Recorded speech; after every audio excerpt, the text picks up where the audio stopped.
नमस्कार दोस्तों।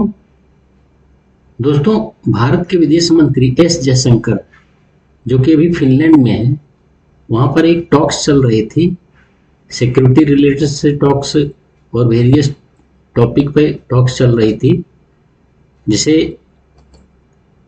कुलतारंता टॉक्स के नाम से ये जाना जा रहा है। मीडिया में आ रहा है कुलतारंता टॉक्स, जो फिनलैंड में हुआ। इस दौरान भारत के विदेश मंत्री एस जयशंकर ने भारत की रूस से तेल खरीदने की नीति का जोरदार बचाव किया और अमेरिका तथा यूरोपीय देशों पर दोहरे मापदंड अपनाने का भी आरोप लगाया। दोस्तों, इस मीटिंग के दौरान, इस टॉक्स के दौरान, जब एक जो शो के एंकर थे, उन्होंने भारत पर रूस के प्रति अत्यधिक सहानुभूति होने का आरोप लगाया और रूसी तेल खरीदने के लिए बहुत इच्छुक होने का आरोप लगाया। तब एस जयशंकर ने स्पष्ट जवाब दिया कि भारत ने कोई वैचारिक या राजनीतिक निर्णय नहीं लिया है, बल्कि ऊर्जा सुरक्षा और आर्थिक आवश्यकता के आधार पर फैसला लिया था। उन्होंने कहा, उस समय अमेरिका ने विशेष रूप से भारत से रूसी तेल खरीदने को कहा था, ताकि वैश्विक तेल बाजार स्थिर रह सके।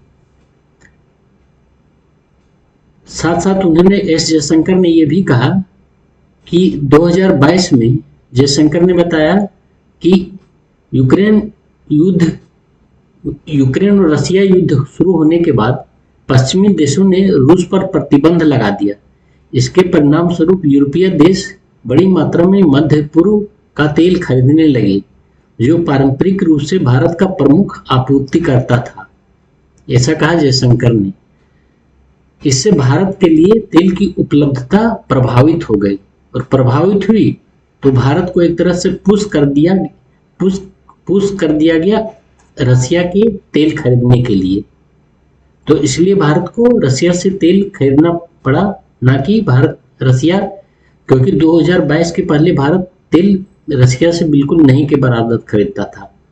लेकिन जो स्थिति यूक्रेन रूस का वार शुरू होने के बाद जो स्थिति आ गई, जिसके चलते भारत को रसिया की तरफ जाना पड़ा, क्योंकि मिडिल ईस्ट जो कि भारत का ट्रेडिशनल सप्लायर था, मध्य पूर्व से तेल भारत आता था, वो सारा उनका तेल यूरोपीय देश खरीदने लगे। तो भारत को, क्योंकि कॉस्ट और अवेलेबिलिटी भी ठीक थी रसिया से, और भारत का रसिया से संबंध भी अच्छा है, तो भारत को रसिया से 2022 के बाद से ज़्यादा तेल आयात करना पड़ा।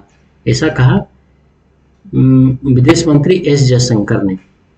यूरोप मध्य पूर्व का तेल खरीदता रहा था, ये सबसे बड़ी चीज।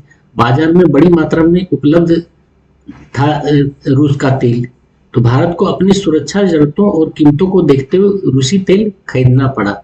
उस समय अमेरिका भी चाहता था, और ये भी उन्होंने कहा कि अमेरिका भी चाहता था कि भारत रूस से तेल खरीदे, और इसी कारण उसने भारत को रूसी तेल खरीदने के लिए प्रोत्साहित किया। और साथ ही साथ उन्होंने ये भी कहा, ये भी अमेरिका पर हिपोक्रेसी का भी आरोप लगाया कि जयशंकर ने कहा, बाद में अमेरिका ने भारत के रूसी तेल आयात को लेकर टैरिफ भी लगा दिया और प्रतिबंधात्मक कदम उठाए, जबकि पहले वही इस खरीद का समर्थन कर रहा था। उन्होंने कहा, let's not pretend that this is about great principle. I don't think hypocrisy is appropriate here. तो दोस्तों, इसे साफ अर्थ इसका मतलब है कि इसे किसी महान सिद्धांत या नैतिकता का मामला बताना उचित नहीं है, क्योंकि पश्चिमी देशों की नीतियां अक्सर उनके अपने हितों के अनुसार बदलती रहती। दोस्तों, आइए सुनते हैं कि आखिर एस जयशंकर ने कहा क्या। Which was our traditional supply. I make two observations. I buy oil based on cost and availability. So at that point of time, much of the oil available on the market was Russian, because the Europeans were essentially buying up the Middle East oil. Which was our traditional supply. So circumstances pushed us in a certain direction. But since you spoke about moral ambiguity, I would say this, no European country has been attacked with Indian weapons. I wish I could say that for European weapons vis-a-vis India. So keep that in mind. Be more explicit so that people understand what you're saying. Europeans sell weapons which are used to attack India. Not now, for many, many years. We Indians have never done anything to तो दोस्तों यहाँ पर S Jaishankar ने ये भी साफ साफ कर दिया कि यूरोपियन देशों की, पश्चिमी देशों की हिपोक्रेसी बार बार एक्सपोज होता रहा।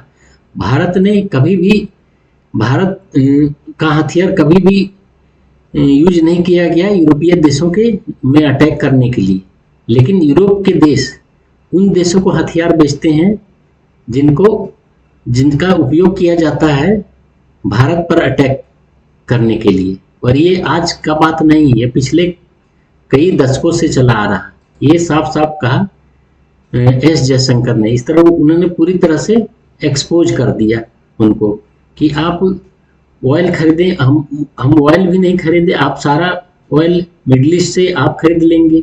अगर हम रसिया के पास जा रहे हैं तो आप बोल रहे हैं रसिया से क्यों खरीद रहे हैं, आप उनसे रसिया से ऑयल खरीद के आप फंड कर रहे हैं। तो ये मतलब डबल स्टैंडर्ड वाली बात नहीं चलने वाली है। अगर भारत मिडिल ईस्ट से भी ऑयल नहीं खरीद सकता है क्योंकि आप पूरा ऑयल वहां से खरीद रहे हैं, सप्लाई शॉर्टेज है, तो फिर वो ऑब्वियसली कहीं ना कहीं तो तलाश करेगा। अगर और उसे अवेलेबिलिटी है कहीं अच्छे देशों में और अच्छे कॉस्ट पे, तो वो रसिया के पास जा रहा है, तो उसमें आपको क्या दिक्कत हो रही। आइए दोस्तों, उन्होंने और भी कुछ बातें कही है, उसे सुनते हैं। I think the expectation that in the sense Ukraine, because it is so strong in Europe's calculus, is therefore shared by the rest of the world to the same degree, is no more reasonable than the rest of the world. Each region would have its own priorities. We didn't buy significant amount of Russian oil till 2022. Circumstances compelled us to get into that market. And I must say, Russians have been steady suppliers because they put the cargoes out there and you go out there and buy oil, whichever is the most reasonable and available oil.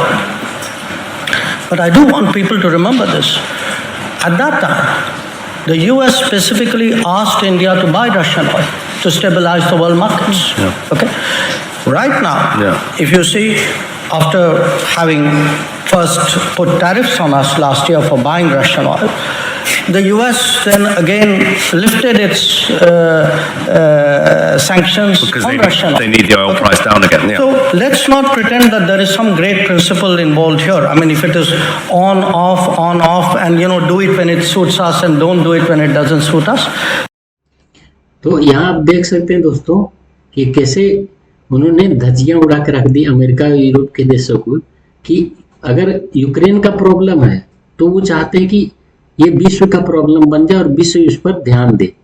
लेकिन अगर दूसरे देश, अगर Asia में अगर भारत को दिक्कत है, अपने कुछ प्रॉब्लम है, और सभी कंटिनेंट में सभी देशों के अपने रीजनल प्रॉब्लम होते हैं, लेकिन उस पर कोई ध्यान नहीं देगा। लेकिन अगर यूरोप में अगर प्रॉब्लम है, यूक्रेन और रूस का प्रॉब्लम है, तो उस पर यूक्रेन पर पूरा वर्ल्ड फोकस करे। ये यूरोपियन देशों की इच्छा रहती है, मतलब वो अपने पर फोकस है और दूसरे विश्व में कहीं पर कुछ हो रहा तो उसे कुछ लेना नहीं है।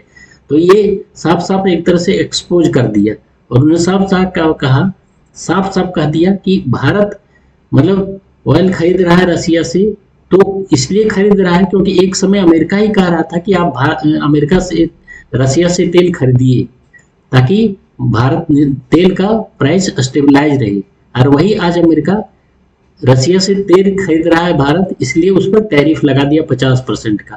तो इससे ज्यादा हिपोक्रेसी और क्या हो सकती है, और उसे तेल खरीदने से मना कर रहा है। तो उन्होंने साफ साफ कि अपने सुविधा के अनुसार ऑन ऑफ करते रहें और अपने अनुसार सब चीजें डिफाइन करें, और आपके अनुसार अगर ना चले तो आप उस पर टैरिफ लगा दो। तो इससे बड़ा हिपोक्रेसी और क्या हो सकता है। तो उन्होंने ये पूरी तरह से उनकी हिपोक्रेसी को उजागर कर दिया इस मीटिंग में जो फिनलैंड में हो रही थी। तो जयशंकर ने यूरोप की आलोचना करते हुए कहा कि यूरोपीय देश भारत को रूस से तेल खरीदने पर उपदेश देते हैं, लेकिन उन्होंने वर्षों तक ऐसे देशों को हथियार बेचे जिनका उपयोग भारत के खिलाफ होता रहा। कोई भी यूरोपीय देश भारतीय हथियारों से हमला नहीं झेल रहा है, लेकिन मैं यूरोप के लिए ऐसा नहीं कर सकता। उन्होंने कहा यूरोप के हथियार भारत में बेचे जाते हैं और भारत के ऐसे देशों को बेचा जाते हैं जिनका हथियार यूज किए जाते हैं भारत में अटैक करने के लिए। तो उन्होंने खरी खोटी एक तरह से सुना दिया, और ये बहुत ही महत्वपूर्ण चीज है, क्योंकि भारत के विदेश मंत्री जो एस जयशंकर जो भी हैं, ये किसी भी तरह से लाग लपेट नहीं रखते। ये सीधा सीधा स्ट्रेट बोलने वाले हैं और आपको आपके देश में ही आपके मुंह में बोलेंगे। यह बयान केवल तेल खरीद तक सीमित नहीं, यह भारत की स्ट्रेटेजिक ऑटोनॉमी यानी स्वतंत्र विदेश नीति का संदेश भी है। जयशंकर ने स्पष्ट किया कि भारत किसी देशों के बदले रूप के अनुसार अपनी नीतियां नहीं बदलेगा और राष्ट्रीय हित को प्राथमिकता देता रहेगा, जैसा कि अमेरिका करता है। जब पहले ऑयल खरीदने बोल दो, उसके बाद जब अपने सुविधा के अनुसार हो गए तो आप ऑन ऑफ करते रहो, ताकि आप मतलब किसी दूसरे से मुझे कुछ नहीं लेना है, अपना मेरा हित सधे और भरे दूसरा देश की इकोनॉमी दूसरे देश में प्रॉब्लम होता रहे। तो यह हाल के वर्षों में अमेरिका और यूरोप के प्रति जयशंकर की सबसे सीधे और तीखी बयानों में से एक माना जा रहा है, और इसके भारतीय मीडिया में बहुत इसकी चर्चा हो रही है और इसको अप्रिशिएट भी किया जा रहा है भारतीय मीडिया में। तो एक तरह से पूरी तरह से एक्सपोज करके रख दिया एस जयशंकर ने उनके इन बयानों ने यूरोपीय पश्चिमी देश और अमेरिका को, कि आपकी डबल स्टैंडर्ड ये नहीं चलने वाली है। ये जो डबल स्टैंडर्ड वाली नीति है ये सरासर गलत है और इसे आप सुधार लीजिए, जितनी जल्दी सुधार लें उतनी अच्छी है। तो दोस्तों ये आप लोग के लिए एक छोटी सी वीडियो थी। प्लीज़ लाइक करें, सब्सक्राइब करें, और मेरा चैनल अगर आपने अभी तक सब्सक्राइब नहीं किया है तो प्लीज़ सब्सक्राइब माय चैनल, और ताकि मैं इसी तरह और भी वीडियो आपके लिए लाता रहूं। Thank you so much.